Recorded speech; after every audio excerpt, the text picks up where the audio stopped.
Welcome back to another segment here on GEMS Podcast. For those of you that are new, thank you so much for joining the community. For those seasoned listeners, welcome back in. Today with me is Mac Attram. He is definitely going to talk about some powerful things that I'm sure you all are interested in learning. But let me tell you a little bit more about who Mac Attram is. Mac Attram is the founder and CEO of MindSpace Coaching, a leading business growth expert, widely regarded as one of the most sought after business coaches and trainers for entrepreneurs. He is also the author of 4 best-selling books, all available on Amazon. He is famous for helping business owners rapidly increase their sales revenue between 20% to 200% in less than 1 year, as well as implement better processes and build winning businesses teams so that they can have more time off to enjoy their lives. So Mac and I are going to be talking about how do you get people to become paying clients. So whenever we say get people, it's the attraction. We want to attract those people into our community and make sure that they are paying for our services. So without further ado, please welcome Mac Attram. Hey, thank you, Genesis, for inviting me onto this wonderful show. And I love your name, by the way. It's just so amazing. Great to be with you here. Likewise, and thank you for sharing and holding space with me today, Mac. And tell the audience where you are joining us from. Right, I'm joining in from London, United Kingdom. I do my businesses here. I was raised here and everything else, but my family are originally from a place called Ghana in West Africa. But I went to school here. I got all my businesses here, and London is home where I do everything. Amazing, and thank you so much. I don't know any cool slangs from Ghana. I only know some cool Nigerian slangs.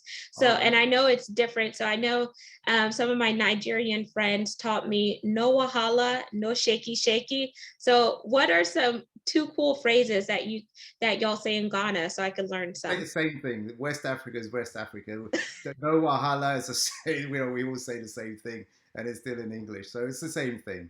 Amazing. So now we're going to jump into the connection part of the segment. So this is the fun part of the segment where the audience gets to know you a little more on a personal and fun level before we jump into the main topic. So there's 2 options I like to do on my show. One is either an icebreaker or 2 is a rapid fire 10 question game. What are you in the mood for, Mac? Wow. Oh, I'm open. Go for the rapid fire. That sounds fun. Okay, it's rapid. Here we go. We're playing rapid fire with Mac and Genesis. Do do do do do do. Question number 1. Here we Favorite go. food? Ooh, favorite food. Now this is a tricky one. I'm a plant-based eater, vegan. So big bunches of broccoli excites me. Okay. Question 2. If you could sit down and have a conversation with any person, past or present, who would it be and why? Wow, any person, past and present. It would be a gentleman by the name of Dr. Kwame Nkrumah. And Dr. Kwame Nkrumah was the first president of Ghana, which was previously known as the Gold Coast when it was colonized by the UK. And so the reason why would be to talk about his leadership, his vision. How did he have the bravery to fight the English in a political way, socially, economic way, to really become the first prime minister, first president of formerly the Gold Coast, which is now Ghana, just to learn from him, because it takes courage and bravery to do anything like that. So that would be my answer, I think. Amazing. Question 3. Why did you name your business MindSpace? Whoa, you are on point. Thank you, Genesis. Why did I call it MindSpace? When I started my business 17 years ago now, and I've been an entrepreneur for over 2 decades, one thing I realized after my first business started not very well, it started well, then I started suffering and things weren't going so well, it was failing. somehow I managed to turn it around and fix it. Then I sold that business. But the only difference, the key difference between my business that was failing and my business that succeeded was whatever was going on in my mind, how I thought about things, how I approached things. So one thing I realized is that the space in your mind can be occupied with junk, or it could be occupied with good stuff, knowledge. I've got my book in front of me here, but you can't see it. But so what I say to entrepreneurs and what I started doing was not only teach them how to grow their business by the business mechanics in terms of how to do sales, how to do marketing, how to do leadership, all that kind of stuff, but how to think and how to behave, and their habits will form, and it will help them to get the results they want. So the space in your mind, utilize it well. So MindSpace Coaching is the name of the company. 4, this is an easy one. What's your drink of choice? Coffee, tea, or something else? Mint tea, peppermint tea is my drink of choice. Fresh mint leaves or the ones that you buy at the store? Oh, fresh every time. Ooh, Moroccan style, fresh every time. Question 5. You get 3 random acts of kindness per day that you're supposed to do for someone else. What are your 3 for today? Ooh, 3 random acts of kindness. One would be to give my wife a big hug and a kiss for being with me for the last 22 years. My other one would be, thank you. Gratitude. I'll say thank you, Genesis, for inviting me onto your show and for having such a big, wide smile that ignites and lights up the room. That would be number 2. And number 3 would be to give my and bless my parents with good health as they age. I want to bless them with good health and further longevity. I love that. Hands down, I am from a multicultural family. My mom is West Indian and my dad was Caribbean. Some people say South American. He passed 2 years ago, and we were super, super close. Oh, He passed from medical negligence, and so I tell people, they're like, "Are you Black American or what?" And I was like, "No, not quite." So I love that because we definitely believe in having that strong family ties and those units. And whenever your parents get older, you take care of your parents versus putting your parents absolutely. in a nursing home or something like that. So that one really, really got to me. So, question 6, favorite color? Blue.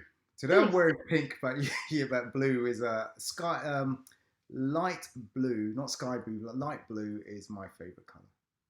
Question 7, what is your favorite quote or mantra that gets Matt going if you're having a day that kind of feels blue and you're like, nope, Matt can't stay here. I need to shift my paradigm. Go for it is often what I say. I look at go for it. I mean, regardless of the challenges, the obstacle, it's go for it. My second one is the Nike quote, "Just do it," but go for it works for me. Just go for it. What's the worst that can happen if I just go for it? They may say yes, they may say no, but actually, I'll maybe further if I just go for it. So for me, go for it seems to work for me. Question 8, if you had the chance to trade places with anyone, would you trade places with someone? And if so, who would it be? If not, are you fine just staying yourself? Wow, who would I trade places with? No, I think I would be fine as I am, and with myself, in the sense that all the lessons, all the heartaches, all the winnings, all the successes, all the victories, all the failures have made me who I am. And I think I couldn't really trading place with someone else. I wouldn't even know what they've been. I can only guess what they've been through and walk in their shoes, but all the experiences, I'll never ever give that up. So I think I'll stay as I am. Thank you. Question 9, what is your favorite song? Wow, you are good. My favorite song. My favorite song. There are so many. It's rapid, Mac. Rapid. Come on. I should have set a timer. You should have. You should have. Um, oh, which ones? I like Michael Jackson songs. There are so many. And he has a song called "Heal the World." Hmm. Heal the world, make the world a better place. When I hear that, it's not upbeat, but it's just the words in it. If we live that way, would change the world, and heal the world was into his intention. So that there are so many I could name, but I think that comes to mind as a life-changing song for me. I love it. And I'm going to actually sing a song later on because when you sung Heal the World by MJ, it made me think of this other song called Waiting on the World to Change. I'll Oh, read the stanza later on. I want to Um, hear. and question 10, it is our pass or play question. And here are the rules. If you pass, our roles are reversed, Mac, and you get to ask me a question. If you choose to play, I ask one last question to wrap up rapid fire. So, do you want to pass or play? I'll pass. Okay, what's your question for me? What got you, Genesis, to start this wonderful podcast of yours? What was it? What ignited the thing? Say, I want to do this podcast, and having done so many interviews now, what was the key thing behind that? Definitely losing my father to medical negligence in the height of the pandemic and just going through my personal grief journey. Because, like I said, my dad and I were like super close. And when I say super close, like literally two peas in the pod, even Wow. though I am married.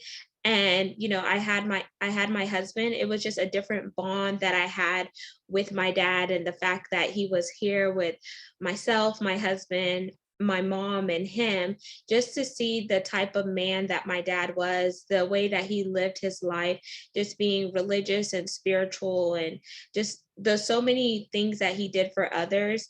And whenever he got sick and he was paralyzed from the waist down after being in the hospital 3 days during the pandemic, and his entire quality of life changed, the fact that he did so much for so many people, and then when he needed someone, like the people that he did stuff for were not there. So it's like I had to be the caregiver. And, even though I had other things, I was a wife, I was working in oil and gas at that time. And then I had my mother and all of that. I said, you know what? I have to be selfless versus selfish. And even though it was hard and it was a new trial and tribulation, losing him, I felt like people did not understand exactly what I was going through, because they felt like, oh, well, he's in a better place, or the Lord give it and he take it away. Or they would say something cliche like, I know how you feel. And I'm like, you possibly don't know, because both of your parents are living. You let me know when you lose a parent and you have to bury them in the height of a pandemic and etc. You really don't understand. So long story short, that's part of my story, what ignited me, and I allowed the grief to fuel me and catapult me into just doing solo episodes. And then when I was ready, and I like to say because when you're not in a good mental space, it's not conducive for you to talk to other people, because what you say may come out nasty and snappy to someone. So I had to go through the process where I was going through my own journey until I was ready to interview other people and have their gems on in my community, because we all have gems to share. Oh wow.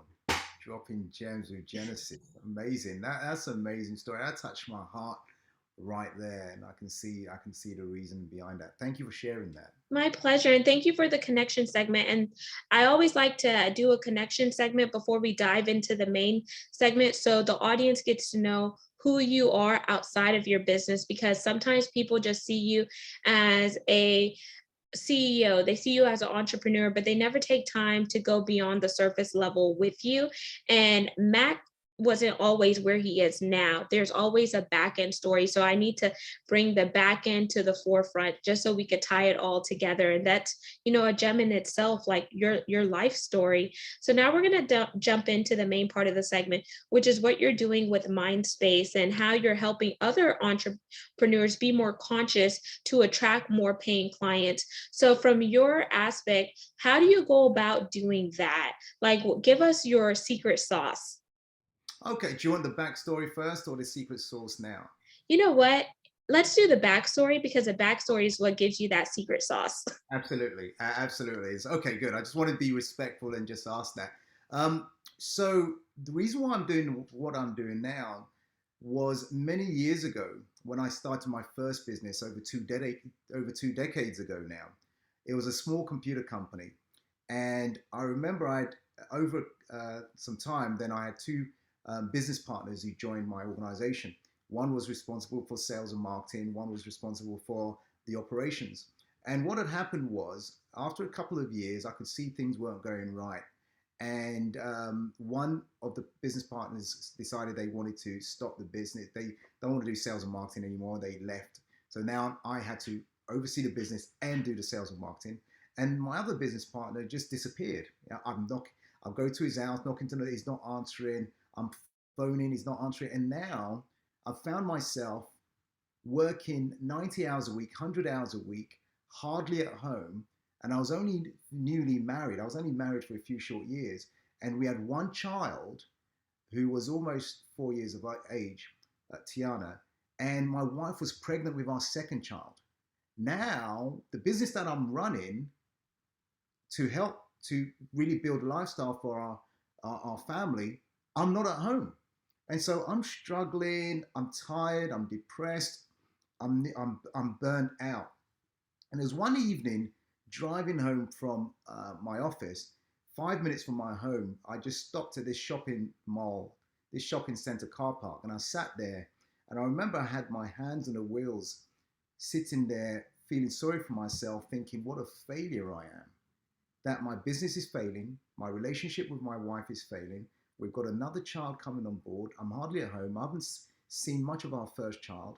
This is not the life I wanted for myself or for my family. And in that moment, Genesis, I was thinking, what went through my mind was, come on, Mac, how do other successful business owners do it? What's all these success they have? How do they create wealth? How do they create great businesses, great relationships? And I realized at that moment there was a lot of stuff I don't know. So I went on a journey of self-discovery. I started reading personal development books, business books, going to seminars, workshops, listening to any audio tapes I could find. And within a short, less than 2 years, I was able to fix that business. And then I sold that business. And then, Wow. Let's yeah, pause there because you said within a short period of time, within 2 years, you were able to fix the business. And then once you fixed it, you sold it. So you went through a repair process. But before you got to the point of fixing it, you stopped and you realized that something was not connecting. And that was Mac needed to know who Mac is, how does Mac show up, and how are you going to be there for your family because your family was a conduit and your family was very important. And how many times do we as individuals get stuck in a rut that we get complacent and we can't see out in front of us? We don't have clarity, we don't have focus because we're so busy working in our business versus on our business. And when I say on our business, that's where the automation comes. That's where we begin to scale. That's where we begin to outsource and etc. So we can then stop trading our time for money, but then we could also, reprioritize and diversify our time and our assets so we can have the best of both worlds. We could be this amazing business person, but then we're also taking care of our family and the things that matter to us. And I feel like sometimes people have trade-offs and they're not necessarily trade-offs because it's causing them to feel a certain way where something is lacking. Would you say that's a good summary of what you just described? absolutely, Genesis. If you don't know yourself and what you want and the vision you want for your future, there's no way you can create it. And so, yeah, you're absolutely right. That's what happened. And go ahead.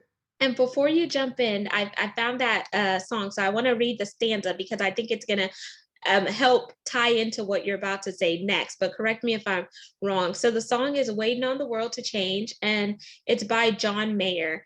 And it says, "Me and all my friends were all misunderstood. They say we stand for nothing, and there's no way we ever could. Now we see everything that's going wrong with the world and those who lead it.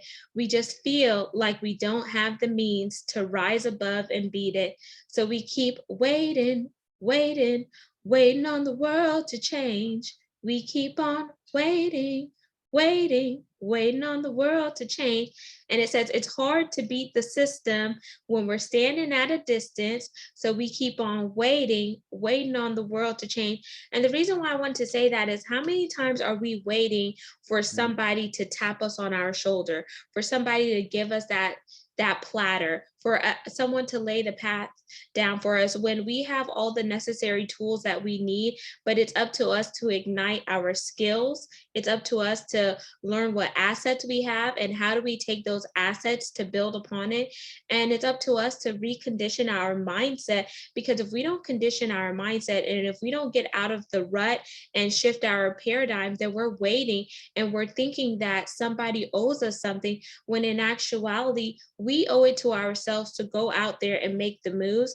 And then as we're making the moves, then we need to build partnerships with someone else who has a zone of genius where we could go further and faster together. So would you say that is a good summary of what we're oh, I getting love ready that to jump song. into? Great, great, great words in that song. And and I agree with you. In order for things to change, you as a person, I as a person, has to change first. And that, be the change in the world, be the change in the world that you want to see, is a famous quote. And I totally agree with it. If you want to have a better relationship, it's not about the other person, it's about you first. If you want to have a better business, it's not about your clients, about your staff, how poorly they work or whatever. It's about your leadership. It's about you first, the way you think and your habits, the way you approach things. So I totally agree. Love it. And then I'm just going to read one more stanza because it ties into what you just said. Because it says, "Now if we had the power to bring our neighbors home from war, they would never miss a Christmas, no more ribbons on their door. And when you trust your television, what you get is what you got. Because when they own the information, Mm, oh, they could bend mm, it all they want." Then he goes on to saying that he's waiting on the world. And then the last part, it says, "If it's not that we don't care, we just know that the fight ain't fair. So we keep on waiting, waiting on the world to change."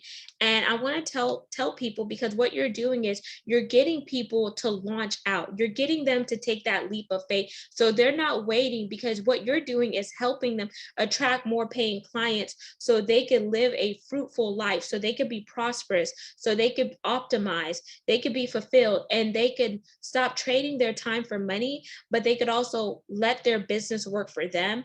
And their business is making those revenue streams. And then while it's making those revenue streams, the multiplication factor comes in. And then they're able to diversify it more and then spend more time doing things that they really love with their family without slave driving. And no pun intended here, because if we're so busy working, working, working, but you're not enjoying the quality, or you're not enjoying the wealth that you have acquired, then why are you working so much? absolutely.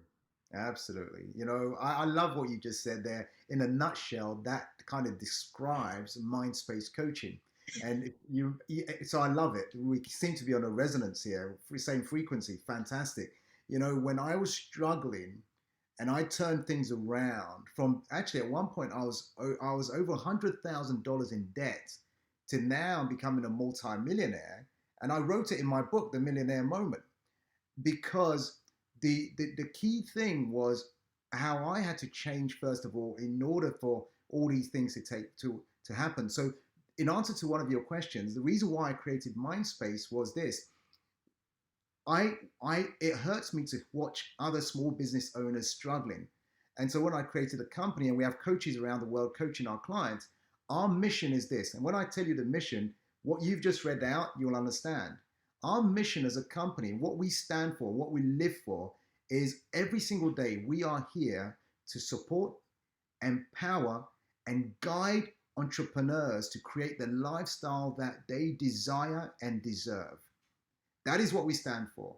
So it's not just about the business coaching and how to make more money in business. It's not just about creating the right business team. It's not about just creating the right automation and the systems. It's not about creating more wealth through your business. That is a given.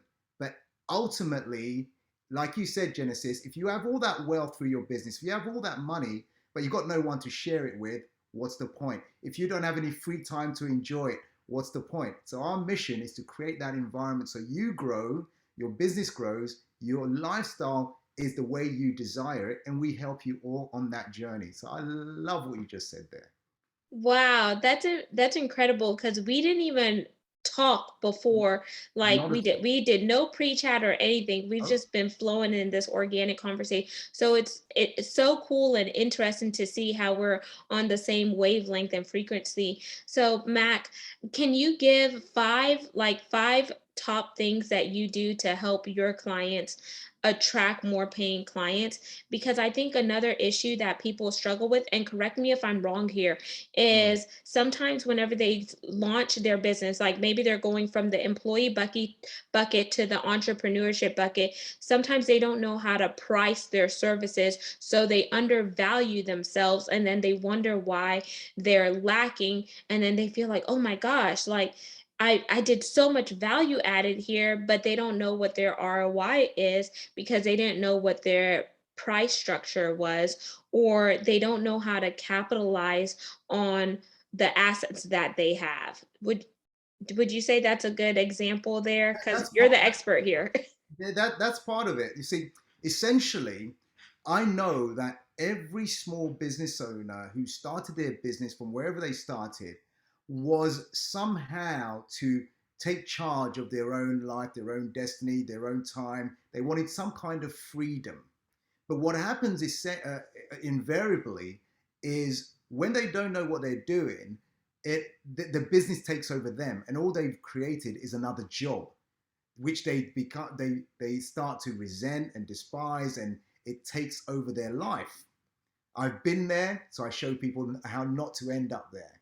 So so in order for you not to end up there, you need to understand some critical things in business. And what we teach is this.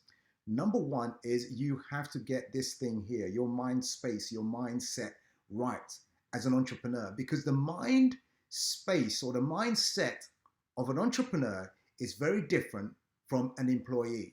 Doesn't matter what level you are at, whether you are CEO, CTO, whether you are a janitor, it doesn't matter. The mindset is very, very different. And as an entrepreneur, you're taking risks every day with a hope of profit. That's the definition of an entrepreneur. One who starts an enterprise knowing that there are risks with a hope of profit. So if your mindset is right, you're going to think differently. You're going to approach challenges differently, knowing there is a way. And if you don't know the way, there's resources that will help you. Number two, you have to know how to attract customers who are willing to pay you. Number three, when you attract them, you have to know how to convert them. In other words, how to ask them for money for the services, for the value that you provide. We call that sales, right? How to sell. And most entrepreneurs don't know how to sell, especially when there's a challenge in their business. They have no clue. But there is a process on doing that. Number four, if you really want to have a business that looks after your lifestyle, not the other way around, you have to be able to identify the right team members, the right talent who will come and work with you or work for you, so that not everything is down to you. Because if it's all down to you, you will soon burn out. I have been there. Take it. I've seen it. I've been there. I don't want that to happen to you. And number five is you have to learn the process of automation. In other words, systemizing the right place, the right parts of your business so that your team members can just follow it. Just like if I use McDonald's analogy, it's a system. The way they design their restaurants, it's a system. The way they flip their burgers, it's a system that they can hire someone and say, we want it like that. This is how you do it, A, B, C, D, E. And that 16-year-old just follows it. It's a system. Same as an entrepreneur, you set up these systems that you can hire someone to follow. So now you are freer rather than being burdened by your business. So these are 5 short things give quickly to give you, but every single area you must master in order for you to be free and live the lifestyle you desire and deserve. That is amazing, and I actually took notes because I'm gonna put them in the show notes. So our audience, for those who were listening and they didn't have a chance to write it down. So one, get your mindset right. You will begin to think differently. When you begin to think differently, it opens you up to other possibilities. Two, know how to attract customers that are willing to pay you. So how are you solving their problems? How are you making their life easier? Three, know how to convert those customers. So you talked about sales tactics. So what's your sales tactic? And whenever I talk about sales tactics, like from my personal point of view, I hate when people are trying to sell me something that I don't need, because then it becomes like they're sharks and they're just like savages. And I'm like, if you get to understand me as an individual, I think it will help them be better salespeople, because they would know if I'm the right fit for them or not. And then situations won't get murky. Four, you have to be able to identify the right team members, or you said talent, so you can diversify roles and responsibilities. So leveraging other people's zone of genius is what. And then five, you said learn the process of automation and systemize your structure so your team can follow it. So I like to say the rinse and repeat method. So if you have a process in place, kind of like when I was in corporate, we have different SOPs, standard operating procedures. We have different JSAs whenever I was out in the field with the oil and gas guys, which are job safety analysis. If you follow that job safety analysis, you're going to know what to do for that specific task. You're going to know what the safety protocols are, and etc. Then if I'm doing business with another client, we have NDAs, non-disclosure agreements, just so we're protecting our IP, which is intellectual property, and communication doesn't get blurred. There's so many different things. And if you're not an expert in there, I suggest that you hire somebody who is an expert. So know who your legal team is. Do you have an accountant, someone that you trust and you have vetted that person to help you, and etc. So thank you for giving those 5 tips, Matt. And I want to Well be captured, well captured. Very good. That was very fast of you to capture all of that. Well done. thank you. I was trying to type fast. Um, so now we're going to jump into the CTA part of the segment, which is our call to action, because I want to be respectful of your time commitment today. So what is your call to action for our audience once they heard this segment? We talked about giving them tips to attract their paying clients. We also did a connection round where they got to know you a little bit more personally, so they could kind of build that know, like, and trust factor, even though you may not build that in 30 minutes, but they know more about who Mac is. And Absolutely. then now we also know that you have 4 amazing books, which for those of you who are watching the video component, you could actually see the books that he has written, which are best-selling books. So what is your call to action for the audience, whether it's a challenge or if you just want to link your website and where you hang out primarily on social media? Look, what I'd say is, look, my mission is to help entrepreneurs. If you're an entrepreneur or budding entrepreneur, or want to be entrepreneur, I've got a free training. And one of the big, and I want to give that free training to you. Now, one of the big challenges for small business owners is cash flow. When cash is not flowing through their business, now they're stuck. Now they can't really pay the bills. They're worried every single night. So this is the reason why I often talk upfront about attracting the right paying clients. And there are many ways to do that. Some people talk about doing that through Facebook or Instagram, or doing direct mail campaigns, or picking up the phone and doing cold calling. The one that I have really, really honed down and done well over the last 10 years, and I want to share with this strategy, because this particular strategy alone that I'm going to share with you in this training has generated over $25 million in the last 10 years on this strategy alone. Not Facebook, not Instagram, just this little marketing strategy. And this strategy we call strategic partnerships, or joint ventures. In other words, a joint venture is someone who already has your audience. They already have your clients. And when they introduce you to their clients and say, hey, this person is an expert in this, and they listen to you, they are sworn to you. It's an endorsement because that joint venture partner is saying, Genesis is great. Listen to what she says. So the natural thing is to buy from who? From Genesis. So this is what I've used and built up relationships around the world where people put me in front of their audiences. I give them great value. And guess what? We do business together. So I've got a free training on this, Genesis, at macattram.com. My name, M-A-C, Attram, Attram.com. So go there, get a free training. And if I can help you, just reach out, let me know. Amazing. Thank you so much for that free gift. Y'all do not miss out on that. Mac is giving you the blueprint. He has been through it, done it, and his numbers and what he's doing speaks for himself and itself. So definitely don't miss out on this opportunity. And Mac, do you have the backlinks to any of your social medias on your website? Oh, just my name, at Macattram, at Macattram is my social media handles. Oh, okay, easy peasy. So there Absolutely. y'all have it, listeners and viewers. We want to thank you so much for supporting Mac Attram and myself. Remember, the mission and movement behind GEMS podcast is to bring content that is educational, inspirational, and motivational, while we also weave in diversity, equity, inclusion, and belonging, because it does take all of us coming together to make this world a better place. So don't forget to like, comment, follow, and subscribe. We're on 40 plus platforms. You can see the video to this recording on our YouTube channel by going to GEMS, GEMS, with Genesis Amaris Kemp. And all of Mac's contact information will be in the show notes. So all you need to do is read, scroll on down, and tap in with Mac so you can find about all the things that he's doing, because he's doing some incredible things. And lastly, my big ask, ASK, is for brand sponsorships.